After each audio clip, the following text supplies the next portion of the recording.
Welcome to Vedic Wisdom Insights.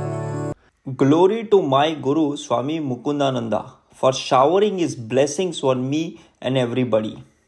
Welcome to our ongoing Isopanisad series.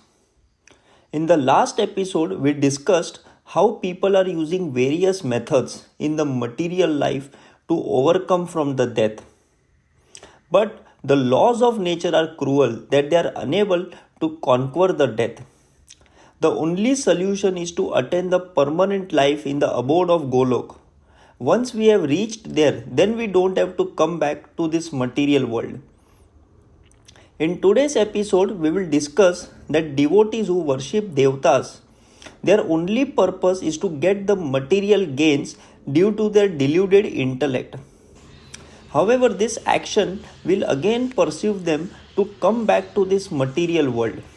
Finally, how fake spiritual practitioners and religionists are persuading incorrect practices and principles of spiritual knowledge and leading a life of hypocrisy. So the verse 12 says, Andham tama pravisanti, ye sambhutim upasate, tato bhuya iva te tamo, ya yu sambhutam rata. Translation: those who are engaged in the worship of demigods enter into the darkest region of ignorance, and still more so do the worshippers of the impersonal absolute. Asambhuti here states to those who have no independent existence. Sambhuti is the absolute personality of Godhead who is absolutely independent of everything. In the Bhagavad Gita, chapter 10, second verse, ShreeKrishna states, Na me vidhu, sur ganaha, prabhavam na maharashyah, aha ma dirhi, devanam mahirshanam cha sarvashah. Neither celestial gods nor the great sages know of my origin. I am the source from which the gods and great seers come. Thus, Krishna is the origin of the powers delegated to demigods, great sages and mystics. Although they are endowed with great powers, these powers are limited, and thus it is very difficult for them to know how Krishna himself appears by his own internal potency in the form of a man. Many philosophers and great rishis try to distinguish the absolute from the relative by their tiny brain power. This can only help them reach the negative conception of the absolute without realizing any positive trace of the absolute. Definition of the absolute by negation is not complete. Such negative definitions lead one to create a concept of one's own. Thus, one imagines that the absolute must be formless and without qualities. Such negative qualities are simply the reversals of relative, material qualities, and are therefore also relative. By conceiving of the absolute in this way, one can at the most reach the impersonal effulgence of God, known as Brahman. But one cannot make further progress to Bhagwan, the personality of Godhead. Such mental speculators do not know that the absolute personality of Godhead is ShreeKrishna, that the impersonal Brahman is the glaring effulgence of his transcendental body, or that the Paramatma, the super soul, is his all-pervading plenary representation. Nor do they know that Krishna is his eternal form with its transcendental qualities of eternal bliss and knowledge. The dependent demigods and great sages imperfectly consider him to be a powerful demigod, and they consider the Brahman effulgence to be the absolute truth. But the devotees of Krishna, by their exclusive surrender unto him and their unalloyed devotion, can know that he is the absolute person and that everything emanates from him. Such devotees continuously render loving service unto Krishna, the fountainhead of everything. Now from herein we will discuss why we should not worship Devtas. Why should we only serve the Lord? Further, I will also tell you the science of material world and how our sages gave the information of cosmology and astronomy. This is the important point which everybody should give their undivided attention and intense focus. My Guru Swami Mukundananda, in his commentary on Bhagavad Gita, chapter 7, 20th verse, gives the comprehensive explanation of only serving the God who is eternal and immortal. The celestial gods are also souls like us. However, they have attained these positions in the celestial abodes as a result of their pious deeds from previous lives. Once their account of pious deeds depletes, they have to return to earth. Hence, even the celestial gods are perishable. God alone is eternal. Those people who worship the Devtas, their only objective is to get the material gains. Devtas derive their powers from God. They are not independent of Him.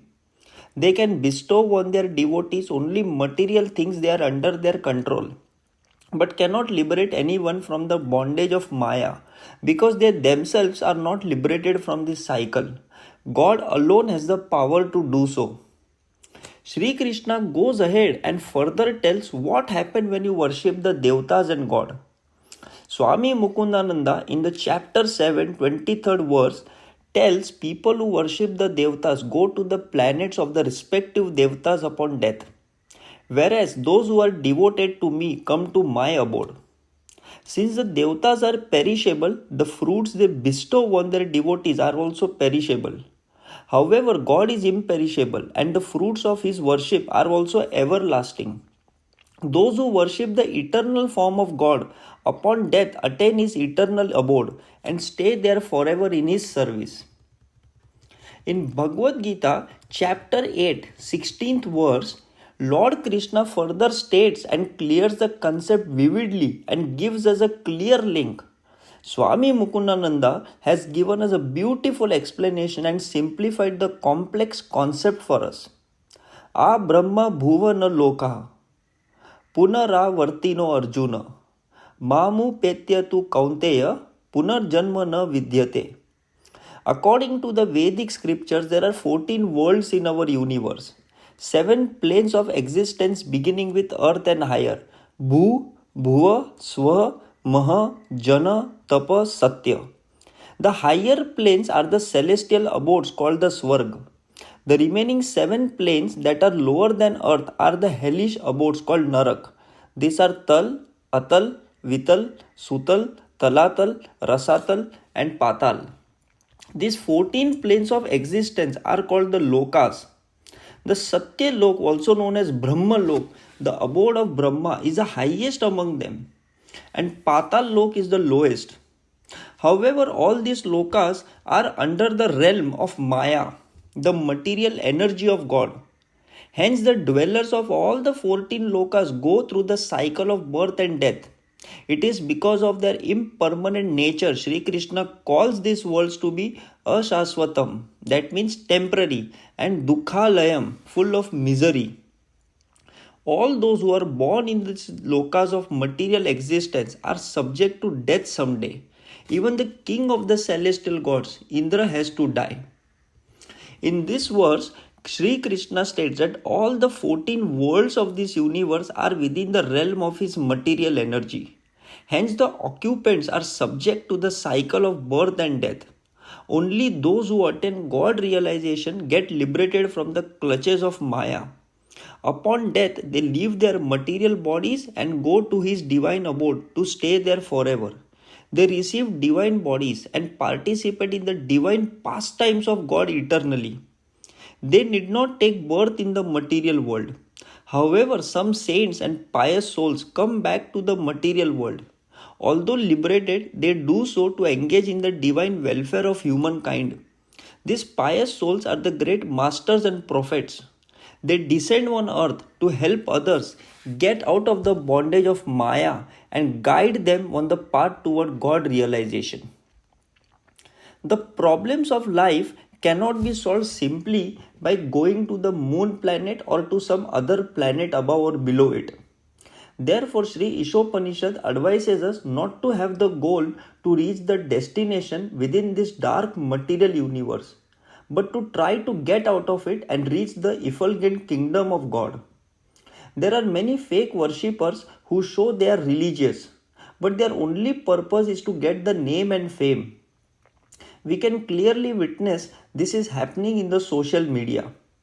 Nowadays, any Tom, Dick, and Harry creates a channel on YouTube, hires fake people, and promote the spirituality.